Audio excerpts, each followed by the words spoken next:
Hello guys, how are you? I hope you all are very fine. So guys, चलिए आज हम लोग start करने वाले हैं अपने सेल चैप्टर का सेकेंड पार्ट, जिसमें हम लोगों ने आज डिस्कस करना है prokaryotic, eukaryotic cell, unicellular, multicellular sales.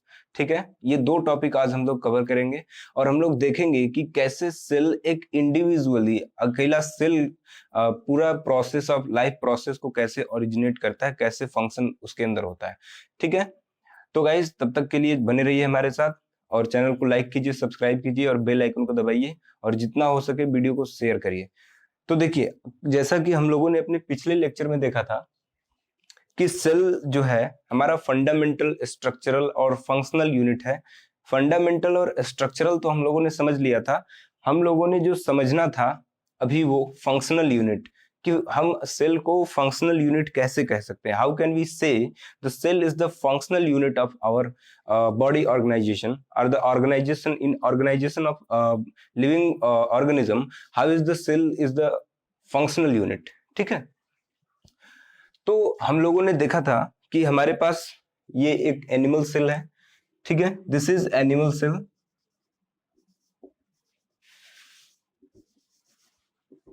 And this is plant cell. ये हमारे पास क्या है? This is a plant cell. What is the basic difference between this two types of cell? हम लोगों ने देखा कि तीन चीजें लगभग लगभग सब में होंगी।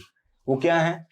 सेल मेम्ब्रेन, साइटोप्लाज्म और न्यूक्लियस। ये चीजें सब में होंगी, फिक्स है कि सब में होगा।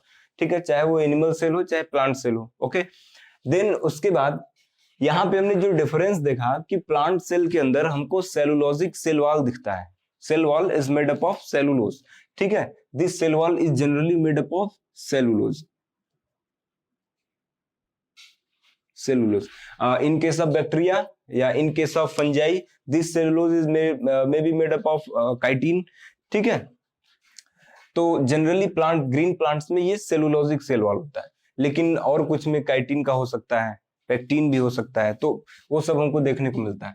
और दूसरी जो मेजर डिफरेंस हम लोगों ने देखा था एनिमल और प्लांट सेल के बीच में, वो था कि यहाँ पे हमने स्मॉल वैक्यूल्स दिखे थे, छोटे छोटे vacuoles, but in large in number, लेकिन लार्ज नंबर में थे ये। ठीक है, ये लार्ज नंबर में थे। इधर दूसरी तरफ हमने क्या देखा था? लार्ज वैक्यूल, लेकिन ये सिंगल था, एक ही वैक्यूल होगा और वो खूब बड़ा सा होगा। वैक्यूल्स के फंक्शन क्या होते हैं हमने देखे थे कि वैक्यूल्स जो था वो ऑस्मो रेगुलेशन, यानी कि सेल के अंदर अमाउंट ऑफ वाटर को मेंटेन करने में क्या करता है? मदद करता है, ऑस्मो रेगुलेशन में मदद करता है। और इसके अंदर कुछ कुछ सॉल्यूबल सब्सटेंसेस होते हैं, जैसे कि हम मान सकते हैं न्यूट्रिएंट्स हो सकते हैं, कुछ साल्ट हो सकते हैं, जो कि स्टोर्ड फॉर्म में होते हैं और जब उसका यूज होता है तब वो क्या करते हैं? सेल के साइटोप्लाज्म में डिस्पोज कर दिए जाते हैं, लेकिन तब तक वो उसी में रहेंगे। तो ऑस्मो रेगुलेशन और स्टोरेज का काम हमारा वैक्यूल करता है। इसके बाद अभी तक हम लोगों ने जब हिस्टोरिकल पार्ट देखा था तो हम लोगों ने देखा कि रिसर्चर जो थे वो कंटिन्यूअसली अपने प्रोसेस को आगे बढ़ा रहे हैं। सबसे पहले डेड सेल खोजा गया, फिर उसके बाद लिविंग सेल खोजा गया, फिर उसके बाद उन्होंने न्यूक्लियस खोजा, फिर पुरकिंजे ने क्या कर दिया? पुरकिंजे आए और उन्होंने क्या करा? उन्होंने प्रोटोप्लाज्म खोजा। प्रोटोप्लाज्म क्या था? मैंने बताया था, साइटोप्लाज्म प्लस न्यूक्लियर मैट्रिक्स, दोनों को मिलाकर के हम प्रोटोप्लाज्म बोलते हैं। ठीक है, तो प्रोटोप्लाज्म को उन्होंने खोजा। फिर उसके बाद क्या हुआ? फिर सेल थियरी आई, हमारी सेल थियरी आ गई। तो धीरे धीरे ये प्रोसेस चल रहा था। अभी जितना एडवांस टाइप ऑफ माइक्रोस्कोप आता जा रहा था, उतना ही रिसर्चेस जो थे हमारे वो धीरे धीरे क्या हो रहे थे? बढ़ रहे थे। साइंटिस्ट और फाइनिटी के साथ और डिफिनिटी और क्लियरिटी के साथ हाई रिजोल्यूशन पे क्या कर रहे थे? सेल के अंदर कौन कौन से कंटेंट है इसको देखने की कोशिश कर रहे थे। तो उसके बाद साइंटिस्टों ने जब हाई रिजोल्यूशन, यानी कि जो कंपाउंड माइक्रोस्कोप के बाद कई माइक्रोस्कोप आए, फिर उसके बाद इलेक्ट्रॉन माइक्रोस्कोप आया, हाई रेजोल्यूशन के जब माइक्रोस्कोप आने लगे, तो साइंटिस्टों ने देखा कि सेल के अंदर केवल न्यूक्लियस नहीं है, सेल के अंदर और भी सेल के साइटोप्लाज्म में बहुत सारे छोटे छोटे सेल ऑर्गेनेल्स हैं। और वो क्या कर रहे हैं? वो बहुत सारे फंक्शन शो कर रहे हैं, जैसे कि न्यूक्लियस के सराउंडिंग में साइटोप्लाज्म के अंदर, अब देखो साइटोप्लाज्म के अंदर उन्होंने देखा कि एंडोप्लाज्मिक रेटिकुलम भी है। एंडोप्लाज्मिक रेटिकुलम, अभी हम सब बारी बारी से देखेंगे कि ये सब क्या है। एंडोप्लाज्मिक रेटिकुलम भी है, ठीक है, जिसके ऊपर राइबोसोम्स अटैच हैं, और ये क्या करता है, ये प्रोटीन सिंथेसिस और लिपिड सिंथेसिस करता है, ठीक है। तो एंडोप्लाज्मिक रेटिकुलम है, यहाँ पे इन्होंने देखा कि गोल्जी अपरेटस भी है, जिसको हम लोग क्या कह सकते हैं, गोल्जी बॉडी। गोल्जी बॉडी ये क्या काम करता है, ये प्रोसेसिंग का काम करता है। गोल्जी बॉडी प्रोसेसिंग का काम करता है, जो फास्फोलिपिड, या हम कह सकते हैं कि ये फास्फोलिपिड भी फॉर्मेशन करेगा, और उसके बाद यहाँ पे जो प्रोटीन्स बन रहे हैं उसको क्या करेगा, पैकेजिंग और उसकी मैन्युफैक्चराइजेशन का काम करेगा। और ये गोल्जी बॉडी का काम था। और फिर उसके बाद उन्होंने देखा कि एक और कुछ स्ट्रक्चर है जिसको नाम दिया उन्होंने माइटोकॉन्ड्रिया। माइटोकॉन्ड्रिया, और ये माइटोकॉन्ड्रिया क्या करता है, it is the power house of the cell. It is the power house of the cell, power house of the cell. इसका क्या काम है, इट फॉर्म एटीपी एनर्जी, यानी कि आप अपने बॉडी में जितनी भी एनर्जी बनती है, आपके बॉडी के अंदर जितनी भी एनर्जी आप प्रोड्यूस करते हो, आप खेलने में, सोने में, टीवी देखने में, जितनी भी एनर्जी आप यूज करते हो, वो सारी एनर्जी असल में कहां से बन करके आई, वो एनर्जी सेल के माइटोकॉन्ड्रिया से बन करके आई। आपके माइटोकॉन्ड्रिया के अंदर वो एनर्जी प्रोड्यूस हो रही है in form of ATP. ATP कहां पे प्रोड्यूस हो रहा है, you know that ATP is the energy, ठीक है। तो एटीपी कहां पे प्रोड्यूस हो रहा है, आपका जो एटीपी है वो प्रोड्यूस हो रहा है माइटोकॉन्ड्रिया के अंदर ड्यूरिंग द एरोबिक रेस्पिरेशन, ठीक है। तो यहाँ पे क्या हो रहा है, power house of the cell, ATP. ATP को क्या बोलते हैं, एनर्जी करेंसी। एनर्जी करेंसी, ये टर्मिनोलॉजी आपने याद रखने, पूछे जाते हैं। Power house is the power house of the cell mitochondria है। गोल्जी बॉडी क्या है, गोल्जी बॉडी का काम प्रोसेसिंग वगैरह है। एंडोप्लाज्मिक रेटिकुलम जो है प्रोटीन सिंथेसिस में हेल्प करता है, लिपिड सिंथेसिस में हेल्प करता है, ठीक है। अच्छा, माइटोकॉन्ड्रिया देखा गया 3, और उसके बाद माइटोकॉन्ड्रिया के बाद यहाँ पे राइबोसोम्स देखे गए, ठीक है। राइबोसोम्स जो कि एंडोप्लाज्मिक रेटिकुलम के ऊपर अटैच्ड होते हैं, राइबोसोम्स देखे गए। राइबोसोम्स का काम ही क्या है, राइबोसोम्स का काम होता है प्रोटीन सिंथेसिस करना। राइबोसोम का काम ही है प्रोटीन सिंथेसिस, तो राइबोसोम्स देखे गए यहाँ पे। राइबोसोम्स का क्या काम है भैया, प्रोटीन सिंथेसिस, प्रोटीन सिंथेसिस करना, राइबोसोम्स देखे गए।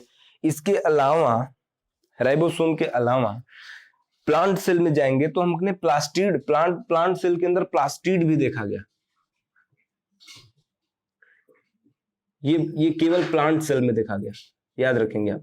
ये प्लांट सेल के अंदर हमने क्या मिला, प्लास्टिड। प्लास्टिड क्या है, प्लास्टिड के अंदर आपका क्लोरोप्लास्ट वगैरह, वहां पे भोजन बनता है। तो प्लास्टिड, कलरफुल पिगमेंट्स भी यहीं पे होते हैं। प्लास्टिड मिला, फिर उसके बाद वैक्यूल्स भी मिले। वैक्यूल जो भी अभी हमने देखा, वैक्यूल्स मिले, वैक्यूल्स मिले। लाइसोसोम मिला, lysosome. What is the lysosome, lysosomes के पास बहुत सारे हाइड्रोलिटिक एंजाइम्स होते हैं।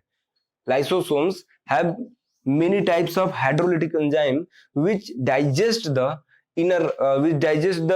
dysfunctioning part of the cell, या जो अंदर के कुछ ऑर्गेनल्स जो कि काम नहीं करते हैं, उसको हाइड्रोलिटिक एंजाइम्स की मदद से लाइसोसोम क्या करता है, डाइजेस्ट कर देता है।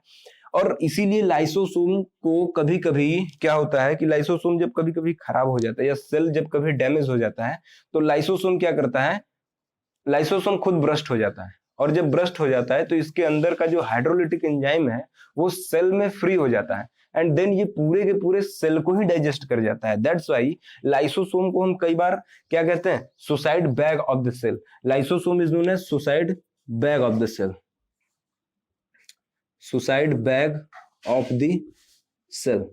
Suicide bag of the cell किसको कहेंगे, लाइसोसोम को। Lysosome is the suicide bag of the cell. क्यों, क्योंकि कई बार क्या होता है, जैसे यहाँ पे लाइसोसोम है, यू मे बी, ये लाइसोसोम, लाइसोसोम्स के पास क्या है, बहुत सारे हाइड्रोलिटिक एंजाइम्स। क्या होते हैं यहाँ पे, हाइड्रोलिटिक एंजाइम्स। लाइसोसोम्स के पास क्या है भैया, हाइड्रोलिटिक एंजाइम्स हैं। अभी लाइसोसोम क्या होगा कि इसके अंदर जो सेल ऑर्गेनेल खराब हो चुके हैं सेल के अंदर, वो यहाँ पे आएंगे और उसको लाइसोसोम क्या करेगा, डाइजेस्ट कर देगा, फंक्शनिंग करेगा, मैन्युफैक्चरिंग का काम करेगा, उसको डाइजेस्ट कर देगा और नए बनेंगे फिर। लेकिन अगर मान लीजिए कि सेल ही कभी डैमेज हो गया, अगर सेल डैमेज हो गया तो उस कंडीशन में अगर उस सेल को हटाया नहीं गया तो वो कंटामिनेटेड सेल दूसरे सेल को क्या करेगा, दूसरे सेल को कंटामिनेटेड करेगा, दूसरे सेल को अफेक्ट करेगा। दैट्स वाई लाइसोसोम क्या करता है, अपने जो आउटर मेम्ब्रेन है उसको ब्रस्ट कर देता है, खोल देता है, ठीक है, और जो उसके अंदर के हाइड्रोलिटिक एंजाइम्स है वो क्या करते हैं, पूरे सेल में फैल जाते हैं और वो फिर क्या करते हैं, पूरे सेल को डाइजेस्ट कर देते हैं। दैट्स वाई इस प्रोसेस को चूंकि उसने अपने ही सेल को मार डाला, इसलिए लाइसोसोम को suicide bag of the cell भी कहते हैं। तो इस पूरी कहानी से हमको शिक्षा ये मिली कि जो सेल है हमारा, वो उसके अंदर बहुत सारे क्या है, ये सारे इन सब को हम क्या कहेंगे, साइटोप्लाज्म के अंदर ये जो छोटे छोटे हमको चीजें मिल रही हैं, endoplasmic reticulum, Golgi body, mitochondria, ribosome, plastids, vacuoles और लाइसोसोम्स, इसको हम क्या बोलते हैं, they are the cell organelles. This are the cell organelles. इन सबको हम क्या बोलते हैं, cell organelles. This are our cell organelles, ठीक है, ये हमारी क्या है, सेल ऑर्गेनेल्स है। ओके तो ये जो सेल ऑर्गेनेल्स है हमारे पास,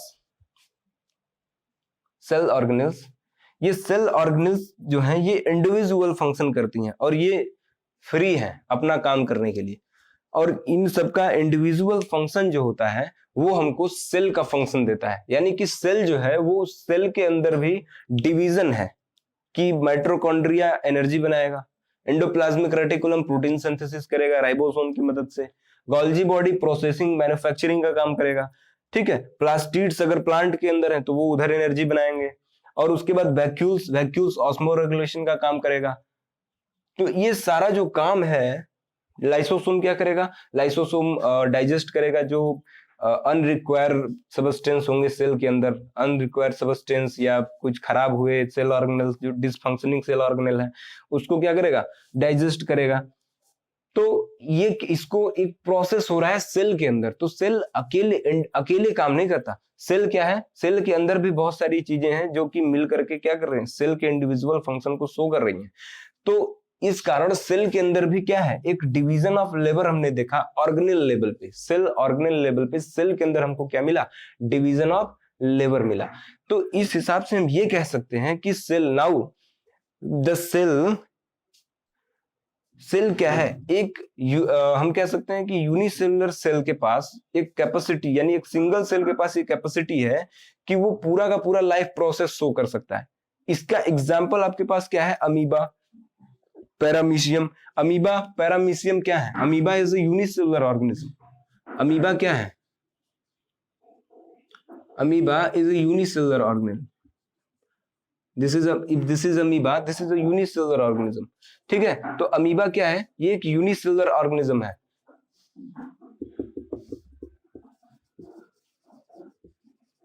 amoeba this is a unicellular organism, ठीक है।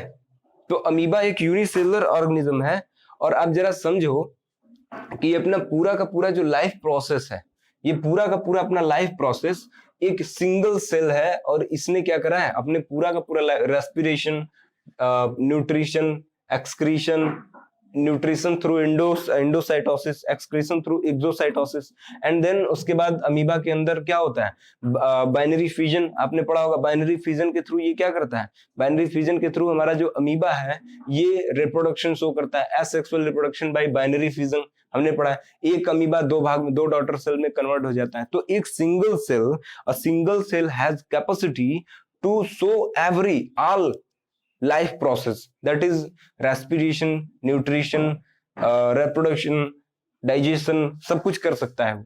तो से यहाँ पे अब हम कह सकते हैं कि एक जो सिंगल सेल है उसके पास पूरी की पूरी लिविंग कैपेसिटी है। अच्छा, इसके बाद जरा देखिए